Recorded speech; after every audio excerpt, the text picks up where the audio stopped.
안녕하세요. 포인트 성형외과 박남석 원장입니다. 오늘 보실 사진은요, 어린 여성 환자의 경우에 쌍꺼풀 수술입니다. 단순 매몰 수술인데요, 비절개법이라고도 합니다. 매몰과 비절개법은 거의 같은 말이라고 보시면 됩니다. 사용에 따라서 조금 다른 의미가 있을 수 있는데요, 거의 같은 이야기라고 보시면 되고요. 흔히 말하는 자연유착법, 이게 참 말이 많은데요, 자연유착법은 결국 매몰과 같다는 이야기입니다. 저도 자연유착법 그 말이 처음 나왔을 때 저게 뭐야 그런 생각을 많이 했습니다. 자연유착법? 당연히 수술을 하면 자연유착이란 게 생기는데 무슨 자연유착법? 그런 생각을 했죠. 결국 이거는 이제 매몰법을 상업적으로 굉장히 그럴싸한 이름, 있어 보이는 이름으로 지은 하나의 어떤 상품의 이름일 뿐입니다. 실제 매몰을 하면은요, 매몰 실이 이렇게 딱 있으면요, 이 실이 있다면 이거를 딱 잘라보면 단면이 이렇게 생겼겠죠. 그러면 이게 실이 우리 몸 안에 들어가 있으면 주변에 막처럼 밴드가 조직이 형성이 됩니다. 이건 유착이죠. 이걸 회복하기 위해서. 이게 실이 장력을 잃었을 때, 실도 탄성을 잃게 됩니다. 보통 1년에서 2년이 정도가 되면 비흡수성 봉합사, 그러니까 수술용 봉합사인 나일론 실의 탄력이 소실되게 됩니다. 그래서 그때는 또 가수분해도 되고요. 그래서 이 밴드가 그 힘을 대신하게 됩니다. 또 우리가 자주 옷을 다림질을 많이 한 옷을 그냥 물빨래만 하고 다림질을 안 해도 한 부분, 항상 다림질을 해서 접히는 부분은 그 흔적이 남아있죠. 그걸 길이 든다고 하죠, 천에. 마찬가지로 피부도 길이 들게 됩니다. 그래서 자주 접힘이 발생하면 그 부위에 길이 들어서 쌍꺼풀이 유지되는 또 원동력이 되기도 합니다. 어찌됐든 간에 자연유착법은 곧 매몰법이라고 생각하시면 됩니다. 이 환자분의 경우에 그래서 자연유착법, 곧 매몰법을 시행을 하였습니다.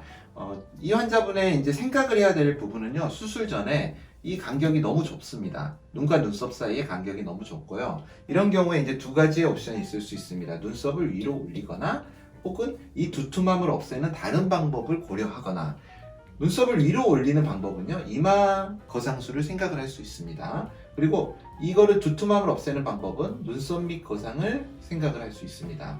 문제는 너무 어리기 때문에 부모님이나 본인이 이 시술에 대해서는 부정적으로 생각을 하셨습니다. 그렇다면 눈만으로 모든 문제를 해결을 해야 됩니다. 그럴 때 이렇게 가까울 때 또 생각할 문제가 또 두 가지가 생깁니다. 눈만으로 수술을 할 때. 첫 번째, 라인을 높게 하면 더 좁아 보일 것이란 말입니다. 더 좁아지게 되면 이 부분의 공간이 좁아지죠. 그러면 이 안에 내용물은 잘해야 지방만 뽑는 겁니다. 그러면 변화가 없죠, 내용물의 변화가. 우리가 내용물은 그대로 있는데 가방 안에 내용물은 그대로 있습니다. 그런데 가방이 컸다가 이 가방을 줄이면 어떻게 될까요? 빵빵해지죠, 가방이. 그래서 여기에 라인을 높이면은 거리도 좁아지는 데다가 더 빵빵하고 더 두툼한 눈이 됩니다. 그게 첫 번째 문제죠. 두 번째는 너무 낮게 되면은 흔히 라인이 씹힌다거나 라인이 먹힌다고 하죠. 이 위에 눈두덩이가 이렇게 눌러버리면서, 특히나 이 환자분처럼 저는 이렇게 튀어나온 눈입니다. 튀어나온 눈은 별 문제가 없는데요, 이렇게 눈의 안구 자체가 좀 후방으로 있는 경우는 위에서 누르는 힘이 강합니다. 안구가 이렇게 있다면 튀어나온 눈은 이런 식으로 걸쳐 있겠죠, 눈꺼풀이. 그런데 안구가 후방에 있으면 눈꺼풀이 이렇게 꺾이게 됩니다. 그러면 어떻게 되겠어요? 물리적으로도 위에서 누르는 힘이 강하겠죠. 그것 때문에 어떻게 낮게 잡으면은 아무리 잘 잡아도 눌려서 속쌍꺼풀처럼 됩니다. 그래서 가장 중요한 부분은요, 이렇게 눈과 눈썹 사이에 다른 옵션이 없을 때, 다른 해결 방안을 가지지 않고 쌍꺼풀 수술로만 해결을 해야 될 때, 이 높이가 가장 중요한 문제가 됩니다. 이거를 해결하고자 어떤 선생님들은 여기에 상안검 수술로 이렇게 피부를 많이 절제를 하면은 더 팽팽해지지 않느냐, 그렇게 생각을 하시는데, 이 수술의 치명적인 단점은 이 부위의 피부 두께가 여기의 두께보다 훨씬 두껍다는 겁니다. 그럼 단차가 발생합니다. 이만큼은 날아가 버리고요, 피부가. 그리고 얇은 피부와 두꺼운 피부가 만나기 때문에 단차가 발생하고 또 어색해지기 쉽고요.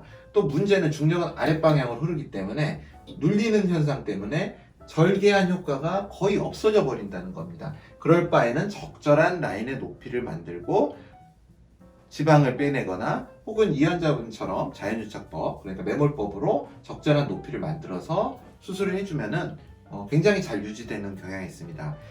가장 중요한 포인트는 눈꺼풀의 높이에서 쌍꺼풀을 어느 위치에 맞출 것인가, 이게 가장 중요한 핵심입니다. 그래서 그래서 환자분은 지금 일주일 된 사진인데 일주일 사진으로 부기가 많이 적죠. 매몰과 비절개법에 상당한 그런 장점이기도 합니다. 그래서 부기가 적고 만족스러운 결과를 얻을 수 있었습니다.